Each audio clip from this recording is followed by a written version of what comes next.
دیکھیے بھیا، ہم کئی مرتبہ اور خاص طور سے پچھلے جمعے میں قادیانیت کے مسئلے پہ جو کچھ کہنا تھا کہہ چکے۔ ان سوالات کو بار بار کرنا بھی مناسب نہیں ہے، اور ہمارے پاس بھی اتنا وقت نہیں ہوتا کہ بار بار ایک ہی بات کی تکرار کریں۔ حضرت رسالت پناہ صلی اللہ علیہ وسلم کے بعد کسی نبی نے نہیں آنا، یہ ہم میں اور ان میں بنیادی اختلاف ہے۔ اور اس چیز کے بعد کہ وہ ایک شخص کے متعلق یہ کہتے ہیں کہ وہ نبی بن کے آئے تھے ان کے لیے یا امت میں، ہمارے لیے یہ بات کسی طور قابل تسلیم نہیں ہے۔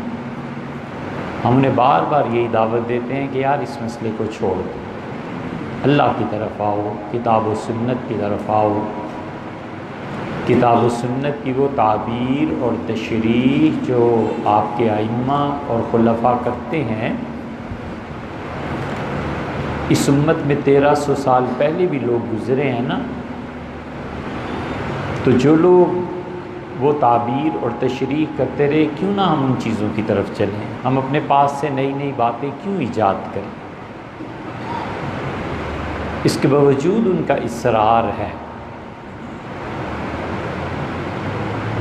کہ وہ جس شخص کے متعلق کہتے ہیں کہ وہ نبی تو نبی، والعیاذ باللہ، ہمارا سیدھا سادہ موقف یہ۔ پھر اس کی دو صورتیں ہیں۔ ایک صورت تو یہ ہے کہ وہ اس کا اقرار کر لیں کہ ان کا اس دعوے کا اسلام سے کوئی تعلق نہیں ہے، تو وہ اقلیت قرار پائیں گے، اور جو دیگر اقلیتوں کے حقوق ہیں وہی ان کے بھی حقوق ہیں۔ ہندو، سکھ، عیسائی، قادیانی، اپنا کوئی اور نام رکھ لیں، یہ نہ کہیں کہ ہم مسلمان ہیں۔ اگر اس بات کی اجازت دے دی جائے کہ اسلام وہ ہے جس میں مرزا غلام احمد قادیانی نام کے صاحب جو آئے تھے وہ اب تک آخری نبی ہیں، اور اس کے بعد بھی نبوت کا سلسلہ مزید جاری ہے، کوئی پتہ نہیں کہ اگلی صدی میں کوئی اٹھ کے اور بھی، یہ ان کا عقیدہ ہے، تو ہم یہ کہتے ہیں بھیا یہ نہ کرو، یہ اسلام نہیں ہے، بس اتنی بات۔ تو ایک تو یہ طریقہ ہے کہ وہ کہیں یار اسلام نہیں ہے، ہم جان چھوڑو ہماری، جو اسلام تمہارا ہے رکھو۔ بہائیوں نے یہی کیا ہے نا۔ آپ لوگ تاریخ کو پڑھ لیجئے، پیرس سے جب کمیونسٹوں کے ساتھ مل کے خمینی صاحب نے انقلاب برپا ایران کا کیا تھا، اس زمانے میں وہاں پہ بہائی تھے، اور بہائی اپنے جو بھی ان کا پیشوا تھا اسے نبی مانتے تھے۔ خمینی نے صاف بات کی، انہوں نے کہا بھئی وہ نبی نہیں تھا، تم نے رہنا ہے ہمارے ملک میں، کافروں کی حیثیت سے رہو گے الگ بات ہے، نہیں تو نکلو یہاں سے۔ اور بہائی جو تھے ہجرت کر کے اپنا وطن چھوڑ کے، ہجرت با ایمانہ، اسرائیل چلے گئے۔ اسرائیل میں بہائیوں کا بہت بڑا مرکز ہے، کوئی کچھ نہیں کہتا، یہی کر لیں۔ وہ صاف کہیں کہ اسلام جو ہم کہتے ہیں یہ تمہارا دین نہیں، اور تم جو کچھ کہتے ہو وہ اسلام نہیں، ختم ہو گئی بات۔ اقلیت قرار پائے، رہیں شوق سے رہیں، اقلیتوں کے جو حقوق ہیں ان کو ملیں۔ ہم خود اس بات کو ضروری سمجھتے ہیں کہ اقلیتوں کو ان کے حقوق دیے جائیں۔ یہ اقلیت ہونا کوئی چھوٹی سی چیز نہیں ہے۔ اگر وہ آج کہہ دیں کہ وہ اقلیت ہیں اور ان کا اس اسلام سے کوئی تعلق نہیں ہے جو امت میں اب تک چلا آ رہا ہے، تو ان پہ ظلم کرنا یہ اپنی عاقبت برباد کرنا ہے۔ حضرت رسالت مآب صلی اللہ علیہ وسلم نے فرمایا مسلمانوں کے مفہوم اس حدیث کا یہ ہے کہ جن لوگوں کو مسلمانوں نے اقلیت قرار دے کے اپنے ہاں پناہ دی ہے، اگر ان میں سے کسی پہ تم نے ظلم کیا تو قیامت کے دن میں اس اقلیت کی طرف دار ہوں گا، اللہ کی عدالت اور اللہ فیصلہ کرے گی اور تمہارے خلاف میں گواہی دوں۔ یہ کچھ چھوٹی سی پوزیشن آ جاتی ہے اقلیت کی کہ رسول اللہ صلی اللہ علیہ وسلم ان کے وکیل بن جائیں گے۔ اور دوسری راہ یہ ہے کہ آپ اپنے آپ کو اسی عقیدے پہ رکھیں اور پھر آپ اپنے آپ کو مسلمان بھی کہتے رہیں۔ تو آپ خود بتائیں، ہم ایک عقیدے کو کفر سمجھتے ہیں، آپ کے بقول ہم ظالم کچھ بھی ہے، صحیح ہے یا غلط ہے، ہمیں اپنی آئندہ نسلوں کی اس سے بچاؤ کرنا چاہیے یا نہیں؟ ہم جس چیز کو سمجھتے ہیں کہ یہ کفر ہے، ہم اپنے بچوں کو بچائیں گے یا نہیں؟ ایک کچے ذہن کا بچہ کمیونزم کو پڑھتا ہے، سوشلزم کو پڑھتا ہے،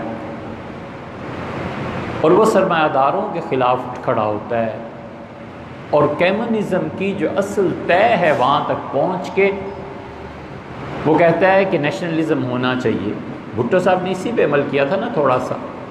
وہ کہتا ہے جتنے حکومتی ادارے ہیں ان کو قومیائی میں آنا چاہیے۔ نتیجہ اس کا یہ نکلا کہ بھٹو صاحب نے سارے تعلیمی اداروں کے متعلق کہا کہ یہ سب قومی ورثہ ہیں، نیشنلزم آ گیا گویا ایک طرح کا۔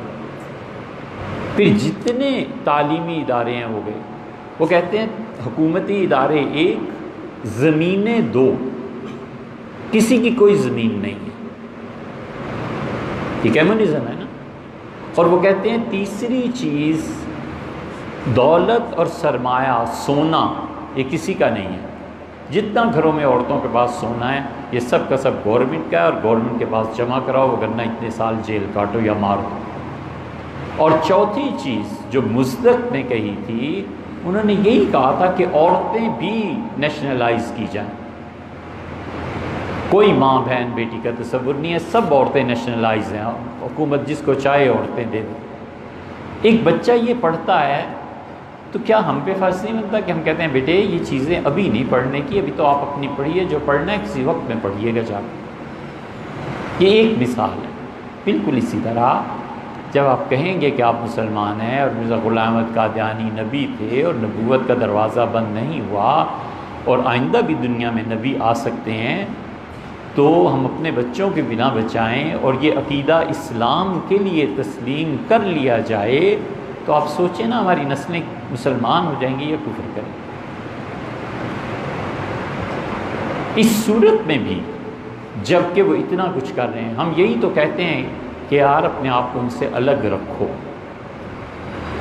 اور واضح طور پہ حکومت کہہ دے وہ سیکولر ہے، اللہ اللہ خیر سے۔ حکومت ایک طرف کہتی ہے کہ اسلامی مسلمانوں کی اسلامی جمہوریہ پاکستان فلاں فلاں، دوسری طرف وہ اتنے اعلیٰ مناصب پر ان لوگوں کو فائز کرتی ہے کہ کوئی تک بنتی نہیں ہے۔ یہ پھر در حقیقت بات یہ ہے کہ ہم سب نے دین کو، مذہب کو ایک طرف کر دیا۔ ہمارے حکمران کفر کی حرکتیں کریں، شرک کریں، توحید کریں، معاذ اللہ بتوں پہ نذرانے چڑھائیں، سجدے کریں، کچھ کریں، حتیٰ کہ حضور صلی اللہ علیہ وسلم کی ختم نبوت پر یقین نہ ہونے والوں کو بھی اپنی قرب اور پناہ دیں اور اپنے قریب رکھیں، تو ان کے لیے ووٹ اصل ہے، ڈیموکریسی اور جمہوریت اصل ہے، دین کوئی چیز نہیں۔ وہ کہتے ہیں توحید کیا چیز ہے، وہ عملاً کہتے ہیں کہ بتوں کی عبادت کیا بری ہے یار، چھوڑو ووٹ لینے۔ پھر اس پہ ہم سب راضی ہو جائیں تو پھر بہتر یہ ہے کہ ہم مرتد ہو جائیں۔ ہم کیوں لوگوں کو دھوکہ دے رہے ہیں دینداری کے لبادے اوڑھ کے؟ مسلمان حکمران شرک کرے، کفر کرے، ختم نبوت کے منکرین کے متعلق اب بالکل نرم رویہ اور کوئی مسئلہ ہی نہیں ہے، مسئلہ دے دے کے آ کے ووٹ کا رہ گیا، تو یہ بے غیرتی نہیں ہے تو اور کیا ہے؟ ہم خدا کی توحید پہ بھی نہ بولیں یار، ہم حضرت رسالت مآب صلی اللہ علیہ وسلم کی رسالت پہ بھی نہ بات کریں۔ کل کو ایک حکمران اٹھتا ہے، آتا ہے اور کہتا ہے کہ لوگوں یہ جو تقدیر ہے نا کوئی چیز نہیں ہے، ہم پھر بھی نہ بولیں۔ ایک اٹھتا ہے اور کہتا ہے کہ صحابہ کرام رضی اللہ عنہ نے خلافت راشدہ میں یہ ظلم کیے تھے، ان ظالموں پہ لعنت کیا کرو، معاذ اللہ، استغفر اللہ۔ تو یہ کوئی چیز نہیں ہے۔ محض ان چیزوں کو نہیں چھیڑنا جو ٹچی ہیں، ادروائز ہمارے دل حکمرانوں کے ایسے ہیں کہ کہتے ہیں یار شرک کیا ہے، کفر کیا ہے، ہمیں نہیں پتا، گورنمنٹ ملنی چاہیے تو وہ کریں جو کچھ۔ لیکن عقیدے کے باب میں اپنی حد تک کہہ سکتا ہوں کہ اللہ اگر پوچھے گا تو خدا گواہ ہے اس بات پہ، اللہ خود شہادت دیتا ہے اس بات کی کہ ہم قطعاً کفر کے عقیدے کو صحیح نہیں کہہ سکتے۔ کیا ہو جائے گا، دنیا نہیں ملے گی، لوگ نہ سے یار پہلے کون سا اتنی پرواہ، ہمیں کبھی تمنا ہی نہیں ہوئی دل میں بھی کہ لوگ ہمیں سنیں، ہمارے پاس کچھ نہیں۔ ایمان پہ موت آئی، اور ایمان میں بھی اہل السنہ اور ماتریدیہ کے موقف سے ایک سوت برابر میں ہٹا ہوا نہ ہوں، میری زندگی بس یہ، ہمیں کیا پرواہ ہے یار۔ تو اس لیے بھائی یہ قادیانیوں کا مسئلہ بار بار نہ چھیڑیں، ہو گئی بات، اسے سن لیں۔ باقی ممالک میں کیا ہو رہا ہے، افریقہ میں بھی شاید کافر قرار پائے ہیں، آسٹریلیا، اس میں ملائیشیا میں بھی، ہمیں اس سے کوئی دلچسپی بھی نہیں ہے اتنی، ہمیں اور بتیرے کام ہے یار۔ لیکن یہ کہ قادیانیوں کے متعلق ہم آئندہ جواب نہیں دیں گے۔ شیعہ حضرات کی امامت میں اگر شیعہ میں کوئی ایسے عالم دین مل جائیں جو فاسق نہ ہوں، کافر ہونا تو دور کی بات ہے، فاسق بھی نہ ہوں، اور صرف فقہی اختلافات پہ رہتے ہوں، تو پھر نماز پڑھی جا سکتی ہے۔ نماز نہ پڑھنے کی کسی کے پیچھے یہ پراپوگنڈا ان لوگوں کا ہے جن کو خود دین نہیں آتا۔ ایک دوسرے کے پیچھے نماز پڑھنے میں مسئلہ کفر اور اسلام کا نہیں ہوتا بھیا، ایک دوسرے کے پیچھے نماز پڑھنے کا مسئلہ نماز کی جو اور شرائط ہیں، مثلا فرض کیجئے 10 شرائط ہے تو ان 10 شرائط پہ پورا نہ اترنا ہوتا ہے۔ مثلا فقہا نے لکھا ہے کہ ایک آدمی جو سود کا کاروبار کرتا ہے اس کے پیچھے نماز نہیں پڑھنی چاہیے۔ جماعت کا وقت آ گیا، مولوی صاحب ہیں نہیں، امام صاحب ہیں نہیں، اور ایک آدمی جو سود کا کاروبار، سارے 10 نمازیوں کو پتہ ہے کہ یہ آدمی سود کا کاروبار کرتا ہے، وہ کہتا ہے میں تمہیں نماز پڑھاتا ہوں، داڑھی بھی ہے، اہل السنہ میں فلاں اور فلاں فلاں میں سارے عقیدے، لیکن وہ جو اصل مسئلہ ہے نا اس کی سود کی کمائی ہے، وہ اس کے پیچھے نماز پڑھنے سے روکتی ہے۔ ایک آدمی کہتا ہے میں آپ کے پیچھے نماز نہیں پڑھ سکتا، اس سے کہ آپ سود کا کاروبار کرتے ہیں، اور باہر جاتا ہے تو لوگ شور میں جاتے ہیں کہ کفر اسلام، یار کس نے کفر اسلام کا مسئلہ کہا ہے؟ وہ تو بات اتنی ٹارگیٹڈ ہے، اتنا پن پوائنٹ بات ہے کہ یہ شخص چونکہ سود کا کاروبار کرتا ہے لہٰذا اس کے پیچھے نماز نہیں پڑھتا۔ مسائل کی تنقیح کرنی چاہیے اور ہمیشہ اعتدال کے ساتھ رہنا چاہیے۔ اللہ نے فرمایا وَلَا يَجْرِمَنَّكُمْ شَنَآنُ قَوْمٍ عَلَىٰ أَلَّا تَعْدِلُوا، لوگو تمہیں کسی بھی فرد قوم کی دشمنی اس سطح پہ نہ لے آئے کہ تم اپنے دشمنوں کے ساتھ بھی انصاف نہ کرو۔ اعدلوا، اپنے دشمن کے ساتھ بھی بات سچی کرنی ہے۔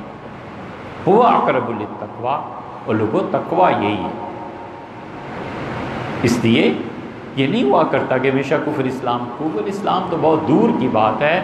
آدمی اگر امامت کی مطلوبہ شرائط پر پورا نہیں اترتا تو اس کے پیچھے نماز نہیں پڑھی جا سکتی۔ ہمارے اس فکرے سے مطلوبہ شرائط کو نکال دیں، ان الفاظ کو، تو آپ دیکھیں دوسری طرف حیثیت کیا ہے۔ حضور اقدس صلی اللہ علیہ وسلم نے فرمایا تھا کہ میری جگہ ابوبکر رضی اللہ عنہ نماز پڑھائیں گے۔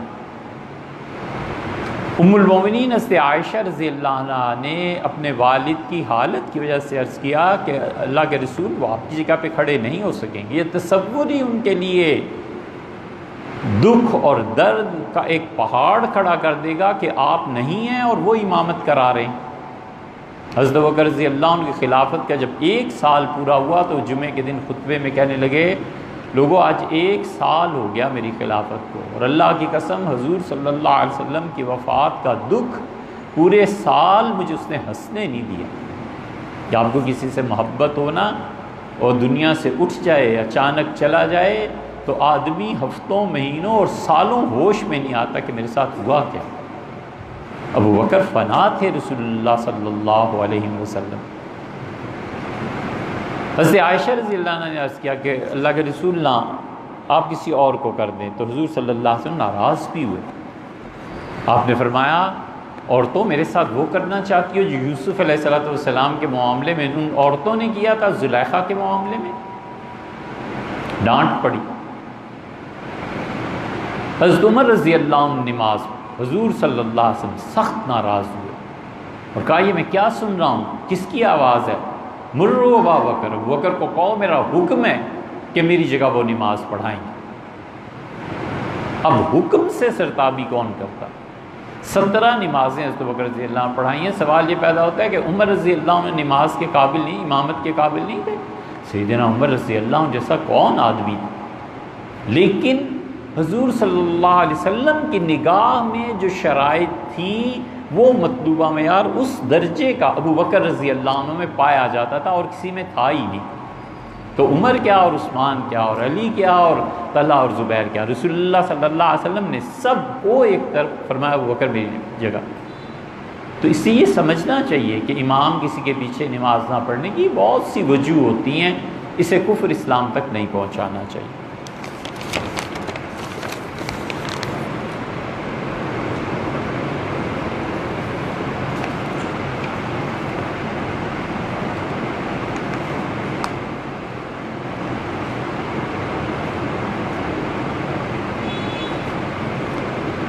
جو آپ نے تحریر فرمایا نا کہ کسی شخص نے بیک وقت 3 طلاقیں دی اور یہ 3 طلاق کے الفاظ 10-12 دفعہ وہ دہراتا ہے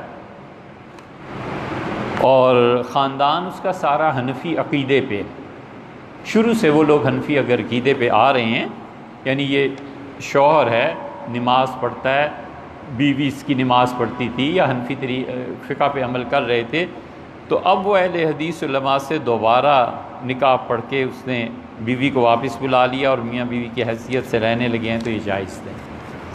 یہ جتنا بھی تعلق ہے یہ سب حرام کام ہوں گے، اور رہ گئے 2 چیزیں ہیں۔ ایک تو یہ کہ خود جو محتاط علماء اہل حدیث ہیں نا وہ ان کاموں میں نہیں پڑتے۔ اللہ تعالیٰ نے انہیں بھی تقوی عنایت فرمایا ہے۔ وہ کہتے ہیں بھیا تم پہلے ساری زندگی حنفی رہے اور اس مسئلے پہ آ کے اہل حدیث بننا چاہتے ہو؟ بالکل نہیں، ہم تو نہیں پڑھتے، جاؤ کہیں اور۔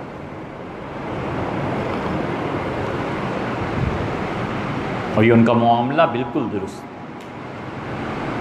دوسری بات رہ گئی سوشل بائیکاٹ کی، آپ کریں یا نہ کریں، یہ آپ کے اپنے حالات۔ اگر آپ سوشل بائیکاٹ کرتے ہیں اس کے نظائر کتاب و سنت میں بہت ہیں کہ لوگ ان کا مقاطعہ کر دیں، سوشل بائیکاٹ کر دیں تاکہ انہیں عقل آئے، سمجھ آئے۔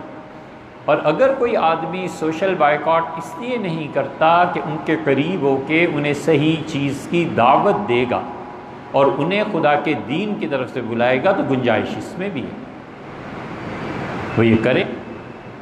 لیکن اگر اسے یہ خطرہ ہو کہ اس گناہ پر اور اس غلطی پر میرا نرمی کا رویہ کچھ اور گل کھلائے گا، تو قطعاً اس کے قریب نہیں جانا چاہیے۔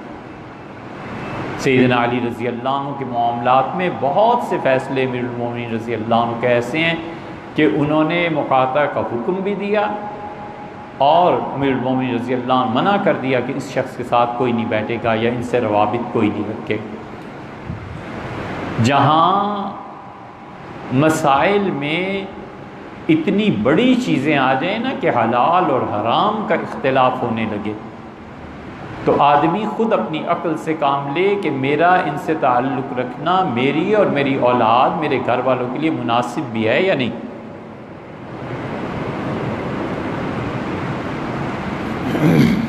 اللہ فرماتے ہیں قُوا أَنفُسَكُمْ وَأَهْلِيكُمْ نَارًا، اپنے آپ کو بھی اور اپنے گھر والوں کو بھی جہنم سے بچاؤ۔ حضرت صاحب الرسالہ صلی اللہ علیہ وسلم فرماتے ہیں کہ تم میں سے جس آدمی کے انڈر 10 آدمی ہوئے تو قیامت میں پہلے اس سے پوچھا جائے گا کہ 10 آدمی تمہارے انڈر تھے نا، ان کا حساب دو، پھر تمہارا شروع کریں۔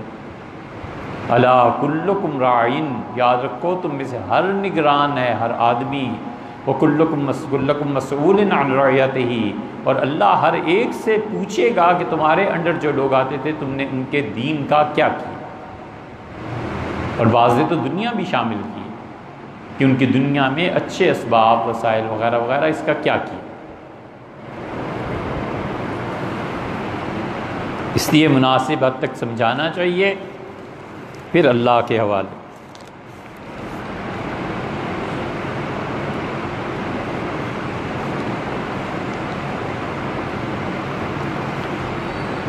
مقتدی مسافر ہے اور امام مقیم ہو، اور امام کسی وجہ سے مقتدی کو آگے کر دیتے ہیں، تو پھر وہ قصر نماز ہی پڑھائے گا. دوران نماز بھی ہو تو انسان قصر نماز پڑھائے گا پہلی مرتبہ، اگر وہ یعنی دوران نماز نہیں بلکہ یہ کہیے کہ نماز کے آغاز میں اگر وہ مسافر کو آگے کر دیتا ہے تو اس کی نماز قصر ہوگی. اگر مسافر پوری نماز پڑھائے گا تو کسی کی بھی نماز نہیں ہوگی، اس لیے کہ ہمارے نزدیک قصر واجب ہے. مسیحی اقلیت میں سے ہیں، ان کے ساتھ کیسا بائیکاٹ کرنا ہے؟ کچھ بھی نہیں. ان کا ذبیحہ اگر وہ حقیقی مسیحی ہیں تو وہ بھی جائز. مسیحیوں کے ساتھ خاص طور پہ رعایت برتی ہے، اور قرآن کہتا ہے کہ جو اہل کتاب ہیں، سورہ مائدہ آخر پہ نازل ہوئی ہے، اور اللہ نے فرمایا ہے کہ جو اہل کتاب ہیں ان کی عورتوں سے بھی تم نکاح کر سکتے ہو، اور ان کا ذبیحہ بھی جائز ہے. دیکھیے کسی بھی مذہب میں شرک کی جو چیزیں پائی جاتی ہیں، کفر کی جو چیزیں پائی جاتی ہیں، اس میں شرکت قطعاً جائز نہیں. ہندوؤں کے ساتھ تعلقات مسلمانوں کے صدیوں پہ محیط ہیں، لیکن کبھی نہیں ہوا کہ مسلمان جا کے سجدہ کریں اور وہ آ کے نماز پڑھیں. تو مسیحیت بالکل ٹھیک ہے، آسمانی کتاب ہے، مذہب ہے، مگر ایک بات یہ دیکھ لینی چاہیے کہ مسیحی ہے بھی یا نہیں ہے. یورپ کے اکثر ممالک میں اب مسیحیت بھی ایک طرح سے مٹ گئی اور ختم ہو گئی. چرچ کرسمس محض ایک رسم رہ گئی، اس سے زیادہ کوئی حیثیت نہیں رہی، اور بہت سوں کو پتہ بھی نہیں ہے کہ میری کرسمس اور یہ چیزیں ہوتی کیا ہیں، دہری ہیں. اب اس کے ساتھ کون کہے کہ نکاح جائز ہے اور اس کا ذبیحہ جائز ہے؟ اسی طرح خدا کے متعلق شرک کی بات ولیعذ باللہ وہ بھی درست نہیں. اور اہل کتاب جب اپنی اصل مذہب پر قائم ہوں پھر ان کے ساتھ درست ہے.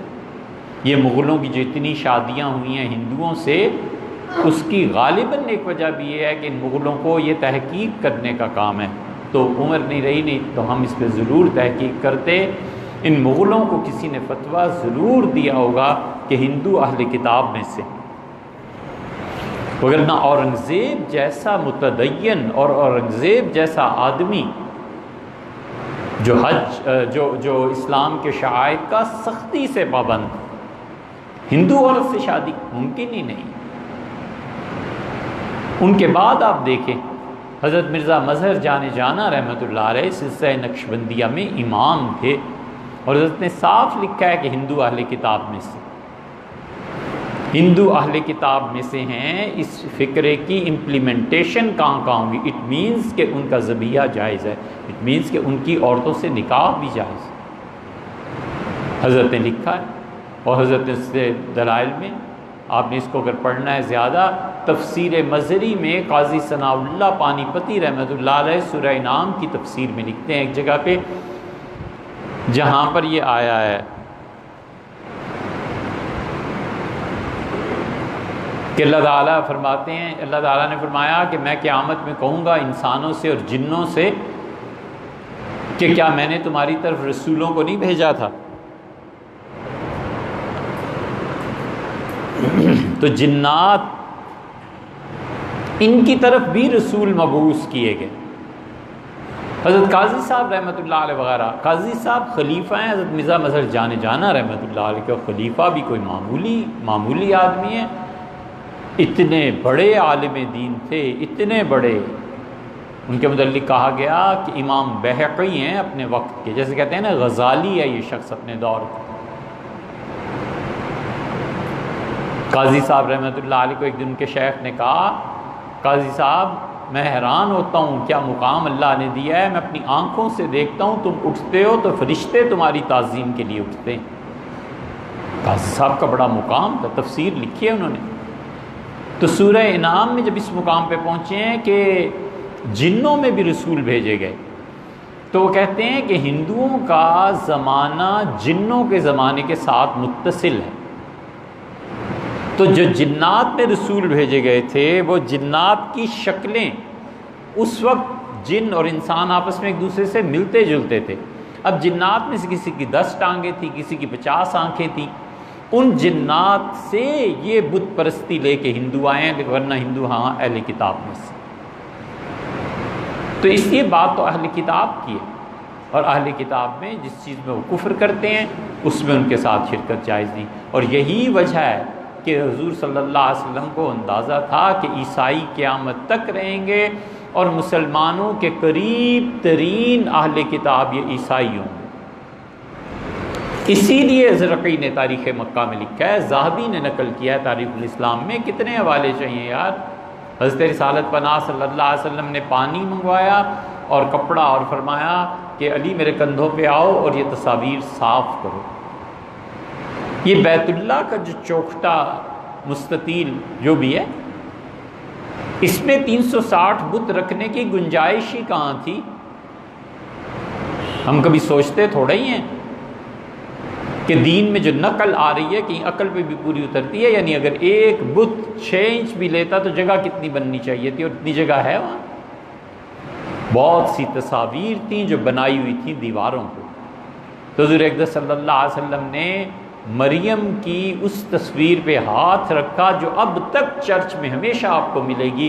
مریم نے اپنے بچے کو اٹھایا ہوا ہے, مسیح علیہ السلام کو گود میں, رسول اللہ صلی اللہ علیہ وسلم دست مبارک کیسے رکھا, اور آپ نے فرمایا اس تصویر کے علاوہ ساری تصویریں بیت اللہ سے مٹا دیجیے. بیت اللہ بالکل صاف کر دیا گیا, یہ ایک تصویر قائم رہی. پھر حضرت عبداللہ ابن زبیر رضی اللہ عنہ نے جب بیت اللہ کو نئے سرے سے بنایا ہے تب یہ جا کر تصویر مٹی ہے, ورنہ وہ تصویر قائم نہیں. سیدنا عمر رضی اللہ عنہ جیسے آدمی کے زمانے میں قائم رہی ہے تو اور کسی کا کہنا ہی کیا. یہ دلیل ہے حنفی فقہا کی. یہ قوم کو بخار چڑھتا ہے نا, ہم نے کئی مہینے پہلے کہا تھا کہ اب ایک اور بخار چڑھے گا, دیکھو تو اب چڑھ گیا نا بخار. بڑے خوش جشن منائے کہ 2 بت توڑ دیے وہاں پہ بامیان میں. اسلام آیا ہے بتوں کو توڑنے, جتنے منہ اتنی باتیں. ہم نے بالکل سنجیدہ آدمی جو تھے نا, ان میں سے ایک محمد خان شیرانی اس کے ہیڈ تھے, پتہ نہیں اس وقت تھے یا نہیں تھے, بہرحال ہم نے ان سے کہا حضرت کوئی انصاف سے کام لینا چاہیے, جذبات سے ہٹ کے انسان بننا چاہیے. یہ دعویٰ ہے سارا افغانستان والوں کو کہ حنفی فقہ خلافت راشدہ, اس کی مثیل ہے یہ ہے. ڈاکٹر جاوید اقبال نے کہا میں گیا تو مجھے داڑھی رکھنی پڑ گئی. دعوے سب لوگوں کے یہ ہیں, یہ بت توڑنا حنفی فقہ میں منع ہے, کیوں توڑے ہیں. پاؤں سے زمین نکل گئی مولانا کے. 6 گھنٹے بیٹھ کے بحث کرتے رہے. ہم نے کتابیں دکھائی, ہم نے کہا حضرت انصاف کرنا چاہیے, بت توڑنے منع ہے. اگر بت توڑنے جائز ہوتے تو امیر المومنین سیدنا عمر رضی اللہ عنہ بیت المقدس میں گئے تھے, اور عصر کی نماز کا وقت آ گیا تھا. عیسائیوں نے کہا کہ ہمارے گرجے میں نماز پڑھیں, فرمایا نہیں. کیا بات ہے, دماغ تھا نا. فرمایا میں نے آج یہاں نماز پڑھ لی تو کل آنے والے مسلمان تم سے گرجا چھین لیں گے, یہ کہہ کے کہ عمر نے یہاں نماز پڑھی تھی لہٰذا بڑی پاک جگہ ہو گئی. آگے گئے, کہاں نماز پڑھوں, عصر کی. کعب رضی اللہ عنہ نے کہا یہاں پڑھ لیں, صخرہ یہودیوں کی چٹان. سیدنا عمر رضی اللہ عنہ کا وہاں کیوں نہ کھڑا ہو جاؤں جہاں حضور صلی اللہ علیہ وسلم جہاں سے معراج پہ گئے تھے, اور اس جگہ جا کر نماز پڑھی جہاں حضرت رسالت مآب صلی اللہ علیہ وسلم کے پاؤں لگے تھے. تو اس لیے یہ وہ پھر ہمارے استاد تھے, اب بھی اللہ سلامت رکھے, ڈاکٹر عبد الواحد صاحب, یہ بات وہاں شیرانی نے اسمبلی میں بھی جا کے کہی، پھر کہاں کہاں پھیلی، پھر کہاں پہنچی، پھر کس نے کس کو کہا۔ بہرحال قصہ مختصر یہ کہ وہ تشریف لائے، بڑے مفتی ہیں، جید عالم دین ہیں۔ انہوں نے بعض مسائل میں معتقی عثمانی صاحب کو لکھا کہ حضرت یہ مسائل آپ کے ٹھیک نہیں، پھر کراچی گئے، معتقی صاحب کے ساتھ بحث ہوئی۔ بہرحال علمی آدمی، تو ہم نے حضرت سے عرض کیا، صبح سے شام تک بیٹھے رہے، اور ایئرپورٹ جب پہنچانے گئے تو عرض کیا حضرت مفتی صاحب فتویٰ کس چیز پہ؟ بالکل چپ، ایک لفظ نہیں بولے۔ اس لیے ہمیشہ انصاف، یہ فتویٰ کوئی آسان چیز نہیں، اس کی سند اللہ تک پہنچتی ہے۔ اللہ نے کہا قُلِ اللَّهُ يُفْتِيكُمْ، کہو اللہ فتویٰ دیتا ہے۔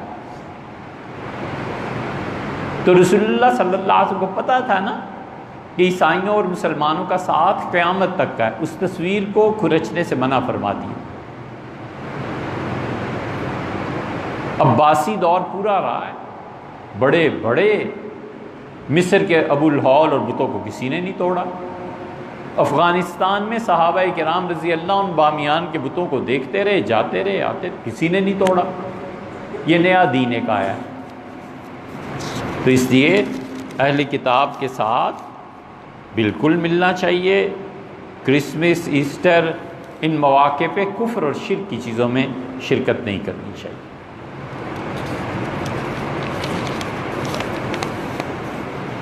غیر مسلموں کی، ہم ہمیشہ یہ کہتے ہیں، غیر مسلموں کے دلوں میں ہمارا فرض ہے اپنی محبت پیدا کریں تاکہ دعوت کی راہ کھلے، ہم نے بتا پائیں کہ اسلام کیا ہے۔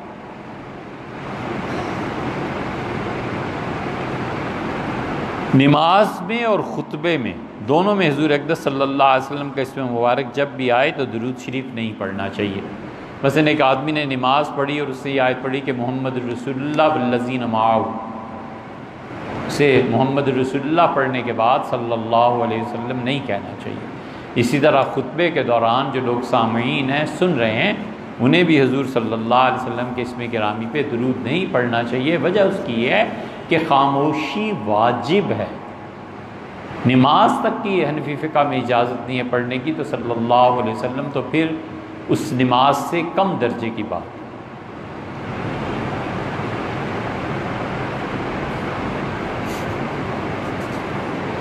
امتحان ہے، بہت بڑا امتحان۔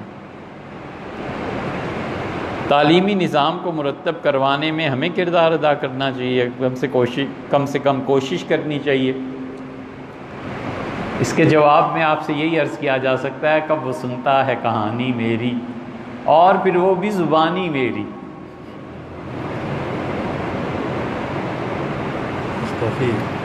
مسلمان کبھی اس جانور کو محبت سے نہیں پالتا جسے بعد میں ذبح کر کے وہ کھا سکے۔ صحیح ہے؟ سیاست میں بھی یہ اصول ہے۔ ایک سوال کا جواب رہ گیا، وہ بار بار تاکید پہ انہوں نے کہا انٹرنیٹ، اس پہ موبائل پہ، کہ حضور اقدس صلی اللہ علیہ وسلم نے یہ ارادہ فرمایا تھا کہ وہ بیت اللہ کی تعمیر نئے سرے سے کریں گے، اور پھر رسول اللہ صلی اللہ علیہ وسلم نے اس ارادے کو ترک فرما دیا اور بیت اللہ کی تعمیر دوبارہ نہیں کی۔ اس سے یہ پتہ چلتا ہے کہ نیکی کے کام چھوڑے بھی جا سکتے ہیں۔ تو انہوں نے پوچھا ہے کہ کیا حد ہے جس پہ نیکی کے کام چھوڑے جا سکتے ہیں؟ دیکھیے، دو چیزیں الگ الگ ہیں۔ ایک ہیں، بلکہ شروع یہاں سے کریں کہ حضرت رسالت پناہ صلی اللہ علیہ وسلم جب بیت اللہ فتح کیا تو حضرت عائشہ رضی اللہ عنہ سے کہا کہ عائشہ، مجھے تمہاری قوم کا خوف ہے، ڈر لگتا ہے کہ اگر میں بیت اللہ کو اب توڑ کے دوبارہ تعمیر کروں ان بنیادوں پر جو ابراہیم علیہ السلام نے کی تھی، تو یہ کہیں کافر نہ ہو جائے، کہیں کہ کل ہم نے اپنا دین چھوڑا ہے اور آج بیت اللہ کو بھی اس نے تبدیل کر دیا ہے۔ فرمایا اس وجہ سے میں نہیں کرتا۔ اگر رسول اللہ صلی اللہ علیہ وسلم بیت اللہ دوبارہ بناتے تو کیا ہوتا؟ وہ ہوتا جو عبداللہ ابن زبیر نے کیا۔ عبداللہ ابن زبیر رضی اللہ عنہ کی خلافت کے اس لیے بھی ہم قائل ہیں کہ انہوں نے اپنی خالہ حضرت عائشہ رضی اللہ عنہ سے پوچھا تھا کہ رسول اللہ صلی اللہ علیہ وسلم کیا کہتے تھے، انہوں نے بتا دیا۔ عبداللہ ابن زبیر رضی اللہ عنہ نے اپنے زمانے میں بیت اللہ کی تعمیر کی، اور حتیم جو ہے نا وہ نصف دائرہ جو کھینچا ہوا ہے اس کو بھی اندر ہی داخل کر دیا، اور رسول اللہ صلی اللہ علیہ وسلم جیسے چاہتے تھے ویسی تعمیر ہو گئی۔ اب حجاج ابن یوسف کا دور آیا، اس نے کہا یہ کیا بدعت ہے جو عبداللہ نے کی ہے، اور اس نے بیت اللہ کا وہ حصہ جو عبداللہ ابن زبیر نے اس حدیث کے مطابق بڑھایا تھا اسے توڑوا کے بیت اللہ کی طرف دیوار کھنچوا دی اور حتیم یہ بنا دی۔ ہارون رشید کے جب دور آیا تو ہارون بہت چاہتے تھے کہ اس بیت اللہ کو اسی طرح تعمیر کریں جیسے حضرت رسالت مآب المومنین عائشہ اور عبداللہ ابن زبیر علیہ السلام ان سب نے کہا۔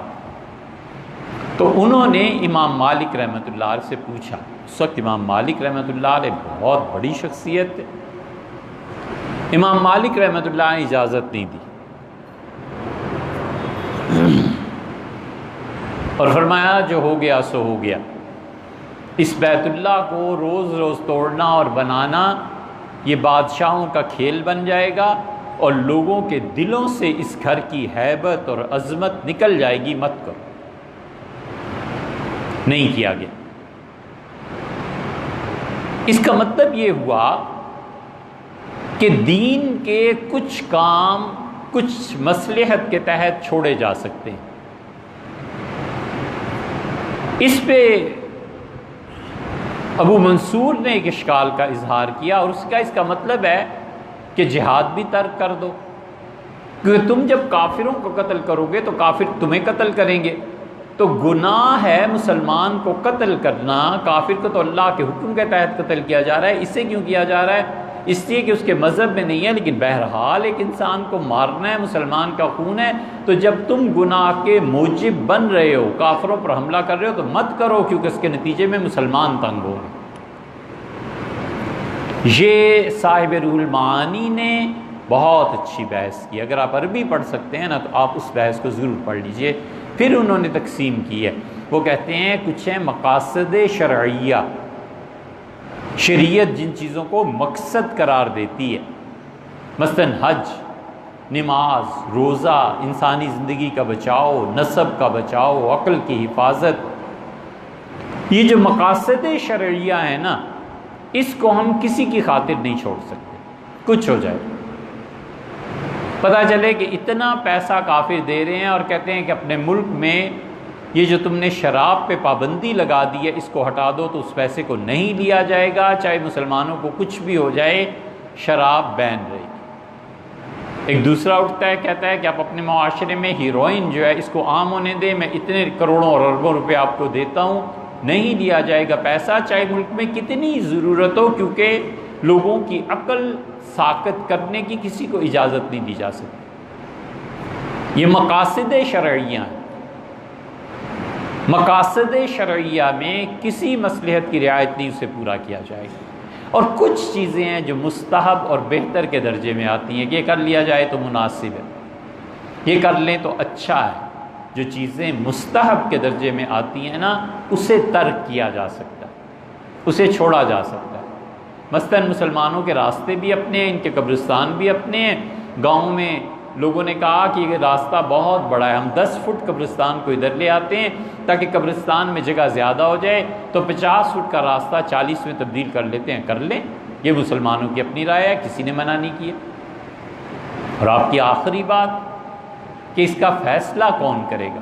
تو ہر شخص جسے اللہ نے علم دیا ہے اور شعور دیا ہے کہ وہ سمجھ سکے خاندان میں کون سا رشتہ مناسب ہے، کون سا غیر مناسب ہے، کیا کرنے سے کیا ہو جائے گا، یہ ہونا چاہیے نہیں ہونا چاہیے، ہر شخص کو اپنی ذاتی زندگی میں اختیار ہے۔ اور حکومت اگر یہ کام کرنا چاہے کہ یہ مستحب چیز ہے، اس کو تبدیل کر سکتے ہیں نہیں کر سکتے، تو پھر حکومت اپنی سطح پہ بڑے علماء سے فتویٰ لے کے کرے گی۔ اس کی 2 چھوٹی چھوٹی مثالیں۔ سلطان مراد ترکی کے یہ چاہتے تھے کہ بیت اللہ کو نئے سرے سے تعمیر کیا جائے، تو انہوں نے استفتاء مرتب کیا اور انہوں نے کہا کہ اجازت لو۔ اس وقت شیخ الاسلام ابو سعود رحمۃ اللہ علیہ تھے، جن کی تفسیر ابی سعود ہے نا، بڑے بڑے قابل آدمی تھے، انہوں نے فتویٰ تحریر فرمایا کہ بیت اللہ کو دیکھا ہے، اس کی حالت یہ ہے، دیواریں کمزور پڑ گئی ہیں، یہ جائز۔ یہ حکومت کی سطح کے معاملے ہیں، یہ عام آدمیوں سے ڈسکس نہیں کیے جا سکتے۔ دوسری چھوٹی سی مثال، حضرت سعد رضی اللہ عنہ کو مقرر کیا تھا امیر المومنین نے کوفہ میں رضی اللہ عنہ، تو نقب لگ گیا بیت المال میں۔ حضرت سعد رضی اللہ عنہ نے بڑی ایک چیز تعمیر کروا دی تھی، مسجد تھی، اس میں ان کا گھر تھا، محل تھا، یہ تھا، ساری چیزیں تھیں، اور پیسے ہو گئے چوری مسلمانوں کے۔ اس پہ انہوں نے لکھا امیر المومنین یہ ہو گیا ہے، تو سیدنا عمر رضی اللہ عنہ نے کہا کہ مسجد کو منتقل کرو، یہ ہم پہلی مرتبہ حوالہ دے رہے ہیں، فرمایا مسجد کو منتقل کرو اور اسے اسٹیٹ بینک بیت المال کے ساتھ ایسے ملا دو کہ دونوں ایک جگہ ہو جائیں، مسجد دن رات آباد رہتی ہے، چوروں کی ہمت نہیں پڑے گی۔